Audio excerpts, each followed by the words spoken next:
Good morning, everybody. So I greet you on behalf of the best bank in Africa, and certainly the best bank here. And if you need proof of that, you can follow me to the stand. You'll see why I'm saying that. My name is Zimkhitha Zatu. I look after a unit in Standard Bank called Edge. Let me start by saying it's an honor for me to be here with the creme de la creme of the finance world. I still don't know how I scored the invite. Yeah, maybe it's you. But I do thank you that I got an opportunity to address you. I've been asked to talk about Edge. It's a solution that's been developed in the bank. It's been in the making for the past 3 years. It was a project that the bank started, and really what the bank wanted to try and find out is how do we serve entrepreneurs better? So they embarked on a journey to find out really simply what do our customers want. And what we started with was two things that we needed to solve for, two problems that we needed to solve for. So we had to solve a problem for the bank. So for the bank wanted us to try and find new quality, new to bank customers that we could bring into the bank. So that's what the bank asked of us to do. The second thing the bank wanted us to do was to say, how do we expand our current customer base? How do we make sure that the customers that we have don't leave us? So how do we make their banking experience more delightful so that they don't leave us? So that's what the problem the bank wanted us to solve. And then we approached entrepreneurs, and I think to this audience, I don't need to explain the importance of entrepreneurs in our whole entire economy. Economies that have thriving entrepreneurs, that support entrepreneurs, their GDPs speak for themselves, low unemployment, innovation is thriving. So entrepreneurs are very important in any ecosystem of any economy. So we approached entrepreneurs, and the initial feedback that we got from entrepreneurs is, I don't have time for banking. I want to focus on running my business, which makes sense. You go into entrepreneurship because you don't want to be running around between the bank. You want to be running your business. And in fact, in the conversations that we were having with them, they actually said, you know what, a lot of the questions that you're asking, I don't really deal with these things. Perhaps my accountant should be in on this conversation. We're talking about numbers, we're talking about banking. I'd actually feel more comfortable if my accountant was here. So what became apparent to us is that in the life of a successful entrepreneur, there's this entity or this character that is called an accountant. And this is the person that entrepreneurs rely on to solve for complex things that would necessarily take them out of their business. So gone are the days where the accountant is just doing the debits and the credits, but they are actually relied on by entrepreneurs to provide strategic advice, to play a supportive role. And from their perspective, they also said to us, we want to be more effective. We want to serve our clients better. So you had the entrepreneur, you had the accountant, and then you had the bank. And where we see ourselves is we try and facilitate a better working relationship between all of these three entities and try and support this entrepreneur, but the accountant becomes so important to us because for both of us, from the bank's perspective, from the accountant's perspective, we need the entrepreneur to be successful.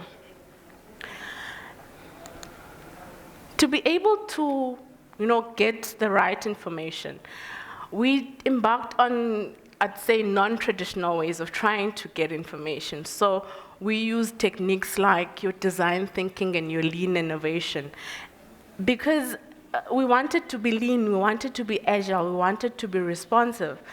And we deliberately had people that are non-bankers running with this. And that was a deliberate decision that the bank took to say, we don't want people that are bankers that are going to confuse people with their terms and their acronyms and this.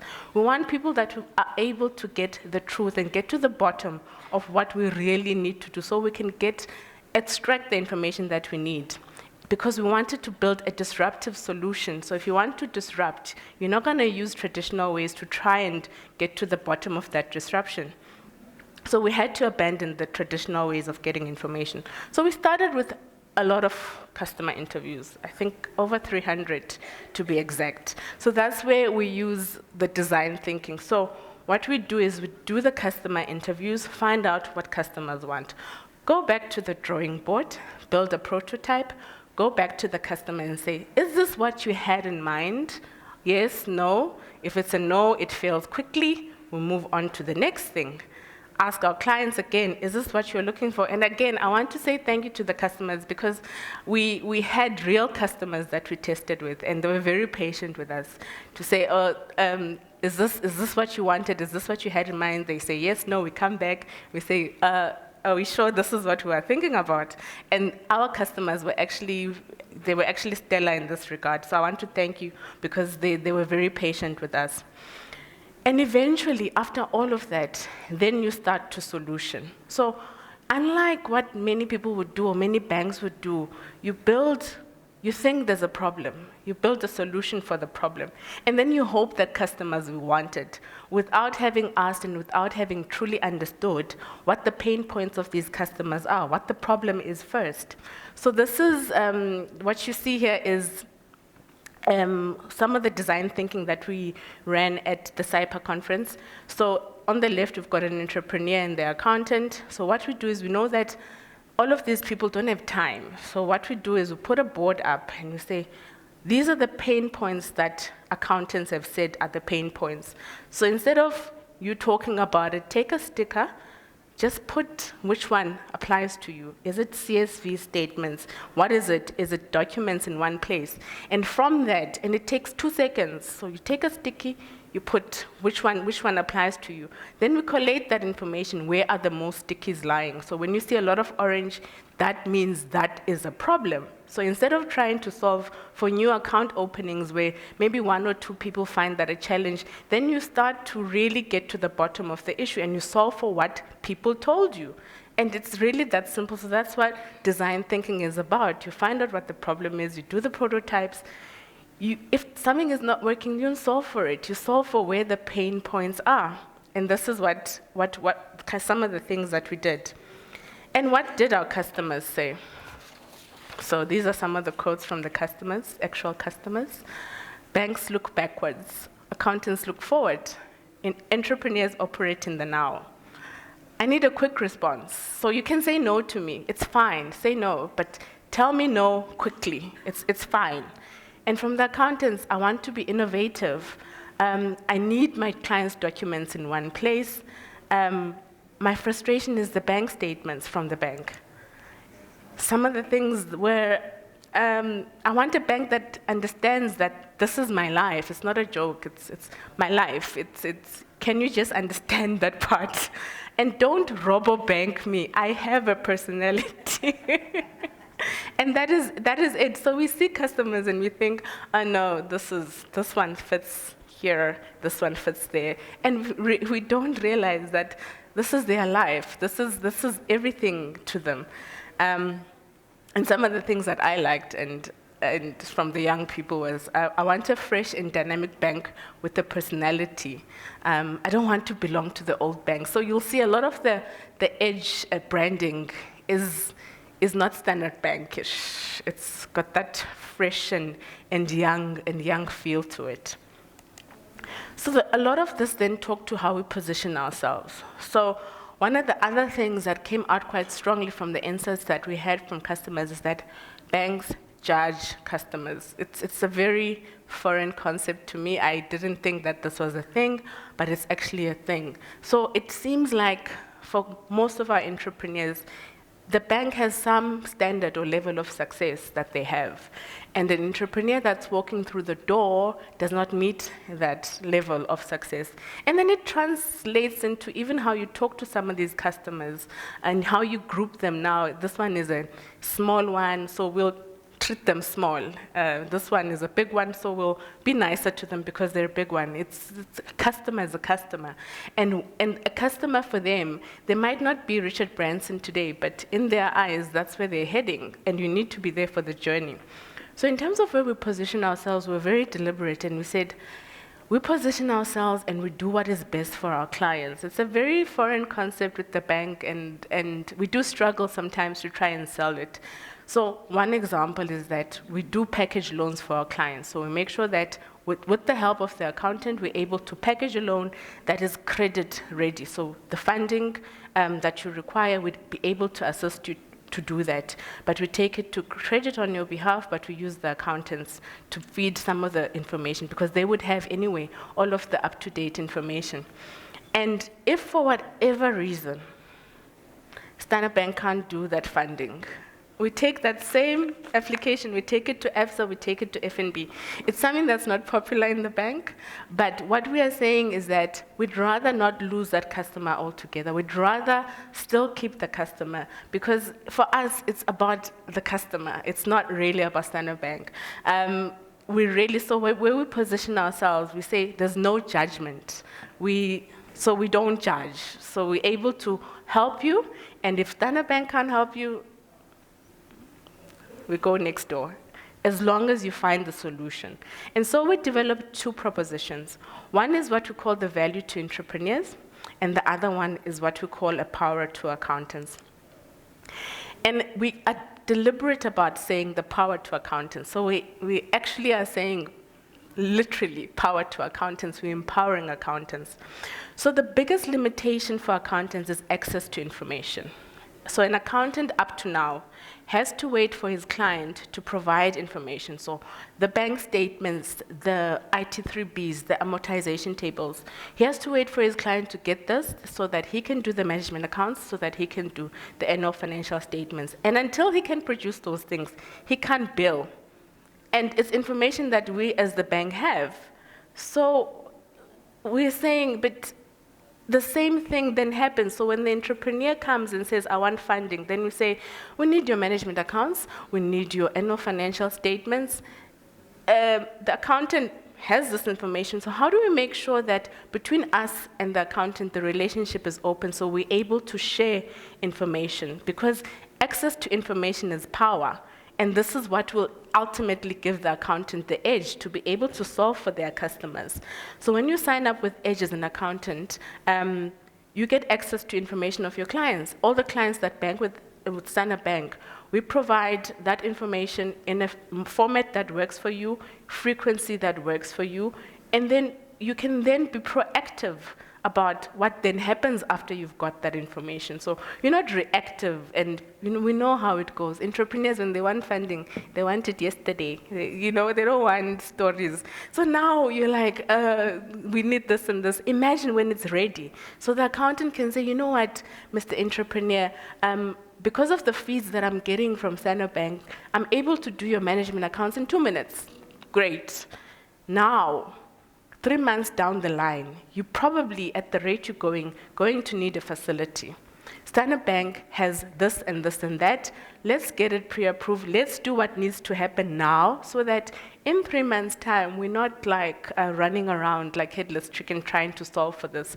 So this then, for us, the accountant becomes the hero that they need to be to their clients. And we open up the door for them to deal with the bank, to ask questions, to even know from a credit perspective what it is that the bank wants, so that they can then advise their client accordingly instead of just shooting in the dark trying to guess that maybe this could be a problem. So we tell them, from a credit perspective, this is what matters, and shortly we'll be training our accountants on, we're doing credit training with them. It should not be a mystery. It shouldn't be a mystery because we actually want them to have this power so that they can advise their clients better, because we also want their clients to be successful because it makes sense for us.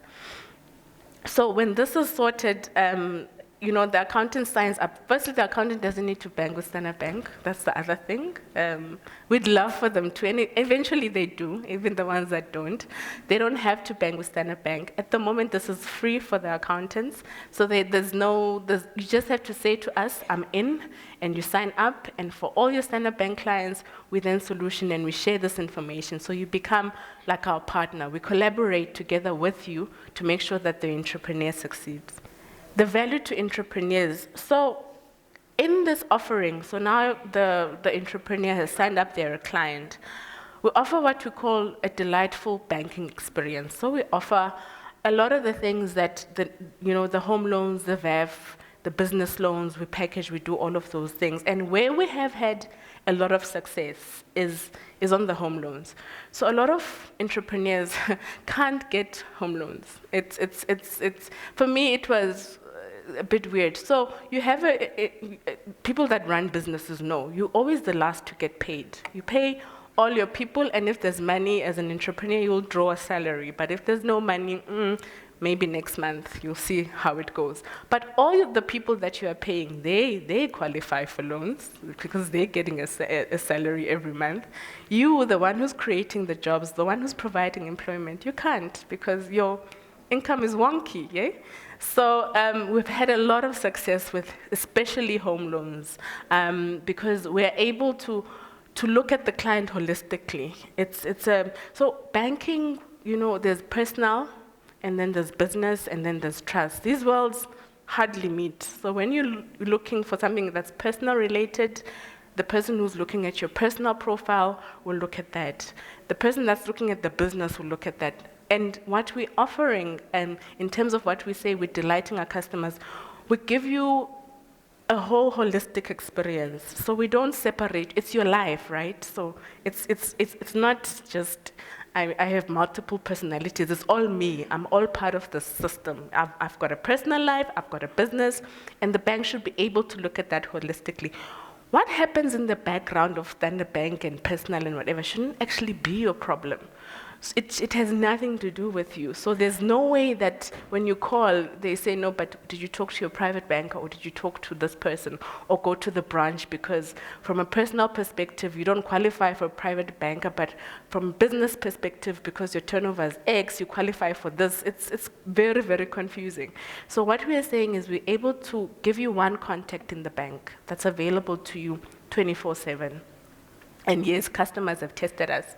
They have called at 3 a.m. in the morning to make sure that we are available 24/7. And that person becomes your concierge into the bank. Because the other thing that customers have said is the bank is actually quite intimidating. You look at Standard Bank, you don't know where to start. You're like, now what, We have one person. That person, it's their job to run around in the bank and find the solution for you. They come back to you and say, this is the solution that Standard Bank offers, not this, you have to go to this person, that person, and that person. We look at you holistically and we find a holistic solution for you. And again, the packaging of the loans is a big one because we're then able to, when we say to you that we can't provide funding for you, we then say, we'll try other banks, and if that doesn't work, what measures do we need to put in now to make sure that when you come back in 3 months' time, so it's a no for now, when you come back in 3 months' time, if we have done A, B, C, D, then for sure we would be able to be in a better position to be able. So it's not just and no, it's always, let's try this, or come back after you've corrected this. And this has been quite popular with most of our customers. We launched officially in July. So 3 years in the making, we officially launched in July. We have over 450 accountants that we have a relationship with. Oh, that sounds wrong. That we're collaborating with. And we've got over 600 entrepreneurs. One of the entrepreneurs is the dress that I'm wearing. You all agree that it's beautiful. It's a Tula Cindy dress, so he's one of our entrepreneurs. And we're still building and we're still creating. And what we always ask our clients is that they must just put us to the test. Put us to the test. It might just improve your whole entire banking experience.